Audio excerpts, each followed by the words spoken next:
Hello and welcome to Following On Ashes Inquest. I'm Jon Norman and you are watching us on the talkSPORT Cricket YouTube channel, or listening to us on talkSPORT 2, or listening to us on the Following On podcast.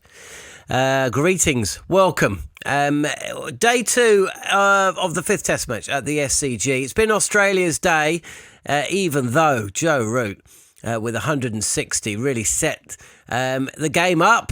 Wayward bowling, though, in that evening session. Steve Harmison's alongside me. I got a message, Harmy, yesterday from Tom Loft, 1991. He says, "John, you're becoming a real tough listen." And I said, "Why is that?" And he said, "It's all very doom and gloom. Minimal energy, negative topics all the time. I get it's a tough gig watching it and being up all night, but you're coming across hard to listen to after a day's play." So I promised him I will come back today, rejuvenated. Shall we start with Joe Root before we start panning the bowlers? Because he was quite brilliant today, wasn't he? He was, yeah. I'll come on to that message. Remind that message later on. I've got to come back for that. But yeah, I mean, Joe was brilliant. He was fantastic. He's been not let down by his team. I think his team are trying their very, very best, but I think he was all round the ground. He was calm. He faced 240 balls. I mean, that's class. He's 41 Test match hundreds. It's just pure class. And he looked as though he was batting on a different surface to everybody else. He looked as though he had so much more time than anybody else. And again, you reiterate how good this guy is and how much we're going to miss him when we haven't got him. Because if we didn't have Joe Root mindset today, and he spoke brilliantly afterwards, which I'm sure we're going to hear. England, without Joe Root, this Bazball team, I mean, some of the stuff have been kamikaze, but without Joe Root holding them together, I mean, it could have been a hell of a lot worse. It really could. And I know he's not had the tour he would want to have on, this Ashes tour, but for me, he was excellent today. He really, really was, against a decent bowling attack on a good surface. Yeah, it's somewhat of a surprise that outside of the 2 centuries where he's looked so good. I mean, there was a really tough chance early on at the Gabba, wasn't there? And then he just looked like he was never going to get out. And the only time he looked like he was going to get out in this innings was his first shot. The cover drive to the first ball he faced, and he didn't edge it. So he was 9th man out for 160. But what I was thinking when I was watching him is, there's a lot of talk about the 2027 Ashes and Joe Root, being there, and then 2029 Ashes when England are back in Australia. I think he could play. I mean, I was just having a thought, thinking about Graham Gooch. Having a look at his record, he played till he was 41. He actually got better as he pushed towards 40. In fact, his last Test match was as a 41-year-old at the Wacker against Australia back in 1995 or something ridiculous. I mean, if form doesn't desert him, and you never know with fitness. I think if the mind seems to be willing, we were 4 years out, I can see him coming back in 4 years' time. I really can. Yeah, I can, and I think if you look on the other side, I've just been listening to Justin Langer talk about Steve Smith, and there's no coincidence between Smith and Root, the way they practice, the way they prepare, the way their bodies are. The only thing that's going to let either of them down, and that's Steve Smith coming to England in 2 years' time, is he's back in his body, and Joe came off today with a bit of a back spasm. The only thing that's going to stop Joe is he's back in his body. Steve Smith, 36, and everybody expects Steve Smith to come to England in nearly a year and a bit's time. So he'll be 38 then. Next year. So Joe will be 38 when Joe will be coming up 38 when England go back to Australia. So I'm with you. I think that you never write great players off. You look at Ricky Ponting. Ricky Ponting played well into his late 30s. So did the likes of Steve Vaughan, people like that.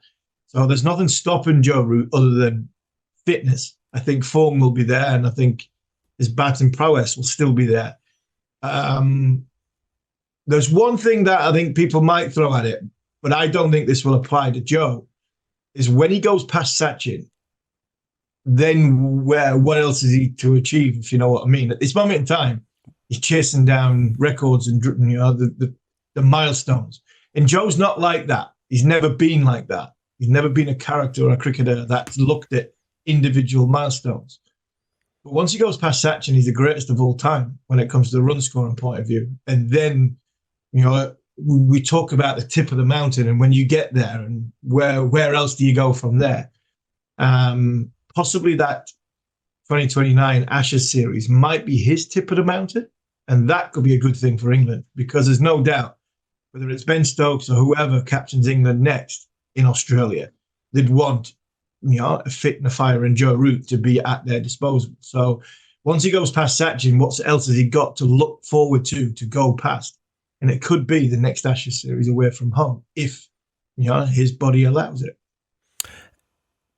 Yeah, I mean, maybe he just wants to win an Ashes in Australia. Maybe that would be it. Maybe 4 years from now, it's at the SCG, he walks off the field and Ashes win it in Australia. Maybe that's what it's all about. But anyway, let's hear from the man who's been speaking with TNT. Today, and it felt a very good batting wicket. It felt quite different today. It felt like it sped up a little bit and did a little bit more off the indentation. So we wanted to maximise that first innings score, really. Here in particular, when you see it crack like that, and didn't like that, could be a lot of uneven bounce throughout the rest of this game, and things could deteriorate quite quickly at some point. So making the most of that first innings was always going to be important. And once that partnership was broken with Brookie, it was about me trying to, about the majority of the time, build another couple of partnerships to get us up to a really good score, and thankfully managed to do that for a while. Might be a question out of the box, but if you're talking to all the kids out there and you've just come off one of another great Test hundreds, if you could say 2 or 3 things to the kids out there, what makes that innings? What would you take out of that innings which made it so special? I think, without overcomplicating it, first and foremost is just being really, really good at watching the ball for long periods of time, but having a good indication of what your strengths are, and trying to maximise them as often as possible. Understand where you might be vulnerable and limit that if you can, and that might be where you stand on the crease, or get deep, get further out. But ultimately, trying to get yourself in a position before the ball's bowled where you can maximise your scoring potential and limit the risk. The one thing I always admired about your batting, which I haven't seen anyone else I played, is the rhythm. The rhythm of your batting is unique, and it makes it looks so easy. Can you teach that rhythm? I work hard at it. How do you do that? I think more than anything is trying to get consistency within what you're doing, and obviously when you get different bowler types, different angles, it can be quite tricky. So it's finding a way to try and replicate that depending on the different challenges that are presented, right? And I spent a long time in the lead up to this game trying to find that. I spent a lot of time I use my arms quite a lot to try and get some sort of flow there, and feel like I'm not the most brutally strong bloke. You look at me and too bad. You tend to that's right. But I don't hit the ball particularly hard, so I need to try and use the pace, use the what's coming down, and try and time it as much as possible. So more than anything, it's trying to create that flow to maximise it. Do you ever change that? Sorry, do you ever change that rhythm? Like little things in your arm movements to create, if you're not finding it, say, in the first 10 balls, the next 10 balls? Or? Well, I think if you probably watched throughout that innings, there was different moments where it looked very different. I think when they go to the short plan, I obviously have quite a different stance, more open, trying to make sure I feel I can access the ball a lot better. And my hands are a lot higher, so I guess it's more about trying to manage the bounce in that instance, whereas if you feel like more of the threat is around the top of our stump, I might have a slightly different set, might be a little bit lower. I feel like I've got really good control over, I'm not throwing my hands at the ball at pace, and I can play it nice and close. Wow, that was amazing. I mean, you could hear Alistair Cook, who scored a couple of runs himself, genuinely asking Joe Root questions about batting. I mean, big thanks to TNT for that, by the way. And Langer. Oh, and Langer, I know. I mean, it's crazy, right? I mean, that was phenomenal. But you know what? You know what, Harmy? Sorry, before you jump in, a couple of things. Firstly, that is, considering what you said about Jacob Ethel's dismissal yesterday, which was picked up on and was so good.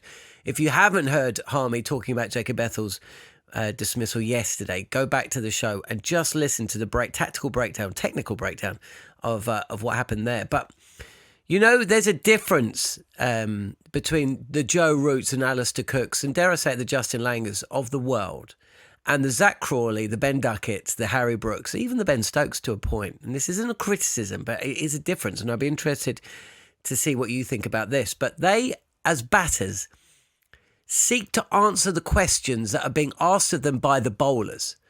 And I think those other batters that I talk about have flipped that round.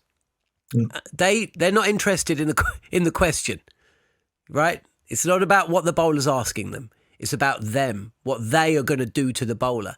And I think that is a huge change. That's a huge difference in the mentality, and look at the stats. I mean, look at the stats.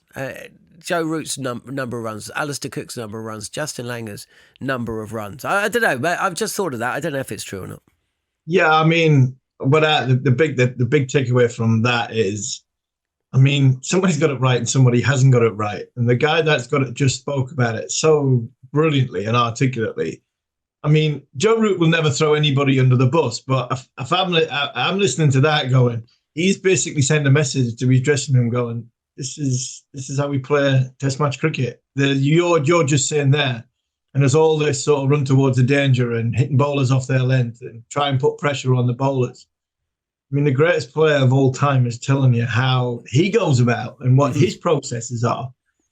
And somebody's got it right and somebody's got it wrong.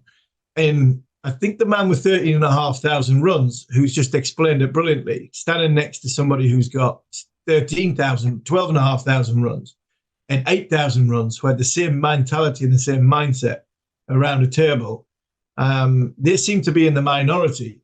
But they're the ones that seem to be able to get the runs. So you're right, where you look at Joe Root picking his bat up, talking about, elevating, the scoring options to the sort of risk options, how he picks his bat up against the short ball tactic, how he picks his bat up against the bouncy pitches and all that stuff that goes with it.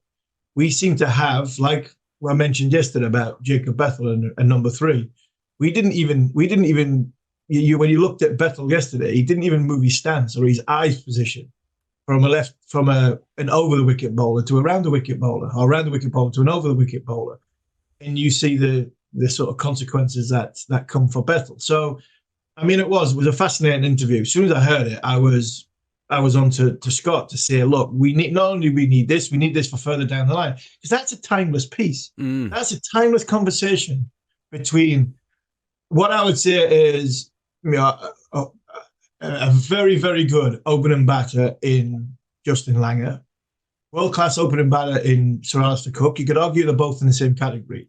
And the greatest batter that's arguably played the game because he's going to go past Thatcher. And this is a 5-minute conversation talking about the art of batting, which is perceived to be, a dinosaur way in the modern day of cricket. Cookie talked about the way Jamie Smith got out, and that's the way we play. Well, that's the way Joe Root plays, and he's got the numbers to prove it. And without throwing them under the bus, because he's not doing that, he just explained how not easy, but how the outlook of Test match cricket needs to be looked at, as opposed to what England look at it at the minute, and Australia, and South Africa, and many other teams around the world. So no, I thought it was a fascinating piece, and something that we didn't hear. Graham Swan said it literally 10 seconds later. He said, franchise cricketers, experienced players goes back into franchise cricket and they go there and it's a hit and giggle and not interested. And he said, working with the Trent Rockets, Joe Root still hits the same amount of balls, still has the same mentality, still has the same mindset, and he is still the senior cricketer that everybody expects him to be, even going back into the franchise world. That, for me, tells you, everything about the man. Right. That's the first 15 minutes of the show done, and we've been very positive, right? Positive, yeah. Can we talk about Jamie Smith? I mean, look, the shot, everybody's talking about that shot. It was bad, right? There's no getting away from it. It was an ugly innings, He could have been out. It was caught from a no ball. and then he edged kind of up and between keeper and slip, and he could have been out on another 2 occasions before he was then out for that dismissal. I just have the feeling, though, what will count against Jamie Smith, apart from the poor returns with the bat, and the TNT team picked up on this. So Alistair Cook again picked up on the very, very small point during commentary where essentially Will Jacks came into field, and because Smith wasn't behind the stumps, because he hadn't run up behind the stumps, he couldn't shy the ball at the stumps. Now, it wouldn't have been a run out, right? But it was another little moment where he's just been found a little bit wanting. And that sounds like a pretty harsh thing to say, right? But then there was another moment picked up upon, and this time I think it was Ebony, and she was saying, because they have the stump mics in their cans, we don't hear that in the same way. We get it a bit, but not as much. And not for the first time, the complete and utter silence behind the stumps was being mentioned. And then there was another moment when it was the LBW, it was a referral. England went up for a review on LBW against Labuschagne. And it seemed like Jamie Smith had told his captain, who was stationed at mid-on, that the ball had hit the batter outside the line of off stump, when the ball hit him in front of middle. 3 instances there, added to the fact that he's been jettisoned from the white ball setup. I just wonder whether there's going to be a big discussion about Jamie Smith. Talent though he is, huge talent. I just wonder whether that's going to be a big chat, as McCullum, Stokes and Key move on and look to address some of the mistakes and the errors from this Ashes series. I'm sure there will be a conversation. I'm sure there will. You know what? I'm not going to defend Jamie Smith in what's happened today. I'm going to defend the character if that conversation's being had. The brain fade he had in getting out to Labuschagne. I'm sorry, you can't defend that. I can't defend that. And that's, I'll come on to that text message you got a little bit earlier. You can't defend what Jamie's done. Reading the game situation, having Joe Root 130 at their end, 320 for 5, staring at 450 minimum, which would be in the game score, wicket deteriorating. And second new ball, 5 overs. Second new ball, yeah. Labuschagne ball and bounces. That is inexcusable. That's a poor shot, and he's got no defence. I can't defend him on that. The intensity behind the stumps, yeah, another one you can't really defend. He is somebody who is not naturally vocal. He hasn't got that Matt Pryor energy that Pryor had. Even someone like Ollie Pope's got it when he's behind the stumps. So that is something I think he can work on, even though it doesn't become natural. Some bowlers don't like having a word with the batters. Wasn't my idea of something I needed to do, but sometimes you have to do it, and you can work on that. So that is something he can work on. He's new to the international scene. If they're having a conversation, this is for me where throwing into the melting pot and the conversations where England were for 2 years to where England's demise has been for the last 18 months. If you're standing by, so part of my theory of why England's been so poor across the last 18 months is sometimes they've backed the wrong players, and they've given them too much leeway, give them too much license. And all of a sudden you get to Australia and Pope's got a 1-year contract. Crawley's got a 1-year contract. Bashir hasn't played in 5 test matches, who you've backed for 18 months, and we haven't been that good, or we haven't had the results we want. All of a sudden, if you're having a conversation about Jamie Smith, who has got test match hundreds, who got 46 today, third highest run scorer, if I was Jamie Smith and going, if you're going to drop me after you've backed Zach Crawley, who's averaging 30, backed Ollie Pope for 18 months after averaging 30, there's more things to worry about than possibly Jamie Smith's position. So I think that's just another staying in Rob Key and Brendan McCullum's intro, that not so much they've got it wrong, but have they not the foresight to see that they've in the last 18 months, the reason why they're in the position that they're in is because they haven't had a plan B. They haven't had a backup, which is we've taken 16 players. We've got no bowlers. We've got no key bowlers fit. That's why we're bowling all over the, off stump, leg stump, short and wide. And then all of a sudden we've got a wicketkeeper who looks knackered. We've got number 1 and number 3 who we came into the series not sure of because the contract situation. You've told us that.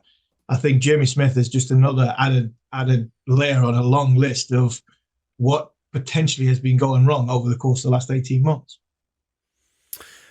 Okay, let's talk about that bowling. Our sometime producer, Ollie Hunter, messaged me at 26 minutes past 5.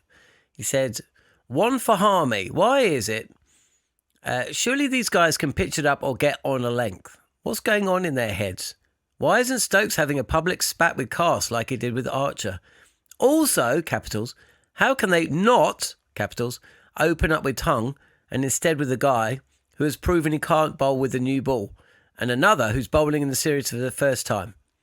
I mean, that wasn't 1 for Harmy, was it? That was about 6. I'll keep it very, very succinct because we're running out of time a little bit. But, let's move Matthew Potts to one side for a second.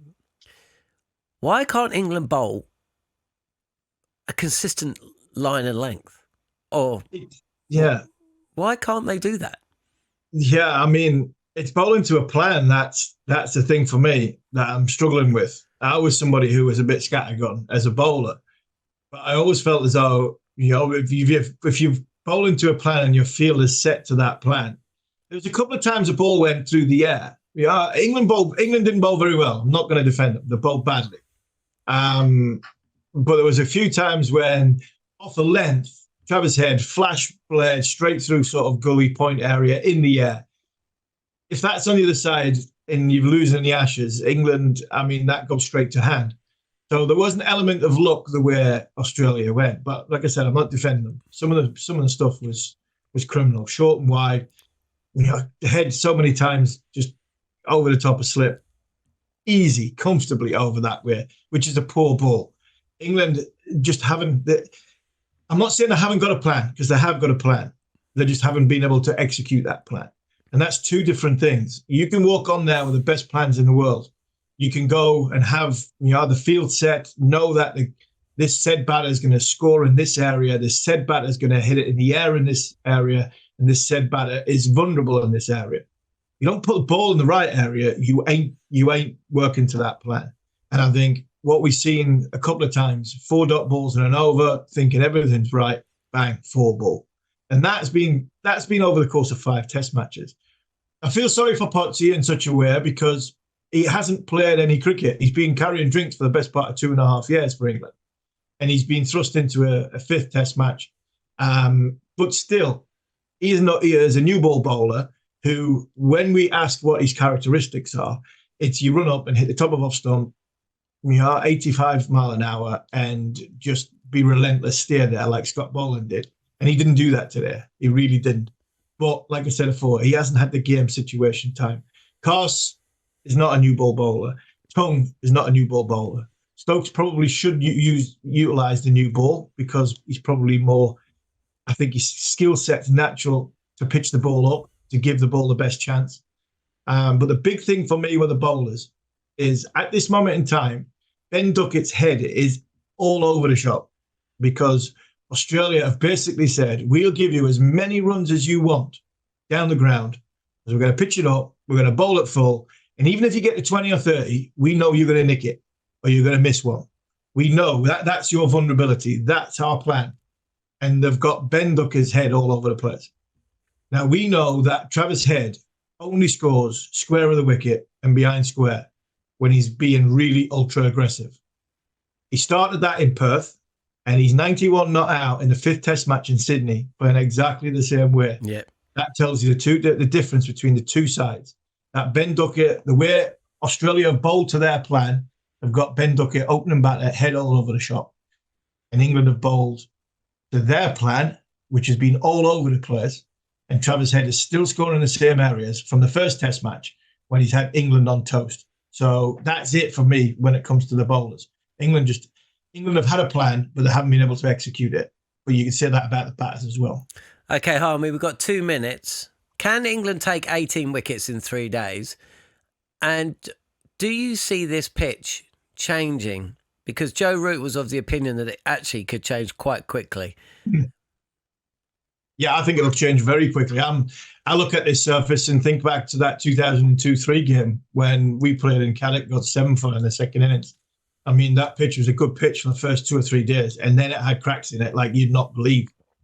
We opened up big time. So England, that's why I think England missed a trick not getting 450. Can they get 18 wickets? Yes, they can, because they come back tomorrow and stick to their plan and execute their plan, hold their catches and give themselves a better chance. So, yeah, I think England can bowl to, they've got to bowl better and they can get 18 wickets. And I do think this pitch will change dramatically. And I think the actual hit the deck bowlers, could be a bit of a handful if the pitch cracks and opens up. So, I just want to come back to that message you got right at the very start. Yeah. And all doom and gloom and everything that comes with it.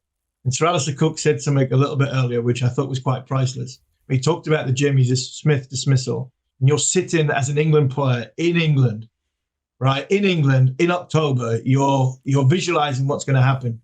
And if somebody had said to you in Sydney, England be 320 for 5, Marnus Labuschagne bowling bouncers, with Joe Root 130 and Jamie Smith 46 not out, you would think England were winning the Ashes or had won the Ashes.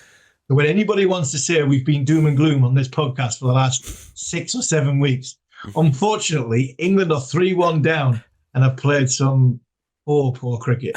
So I'd love to have said that myself, but I can't take it away from the great man. I thought it was priceless what he said, 100% right. And I think that's the answer to your man's message. Harmy, I can't beat that.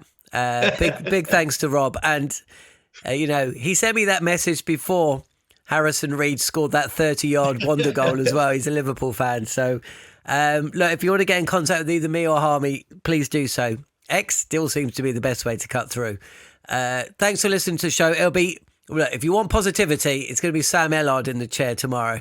So he'll be back 7:30 to 8 o'clock following on Ash's Inquest, either on talkSPORT 2 or via the talkSPORT Cricket YouTube channel. Thanks for watching or listening.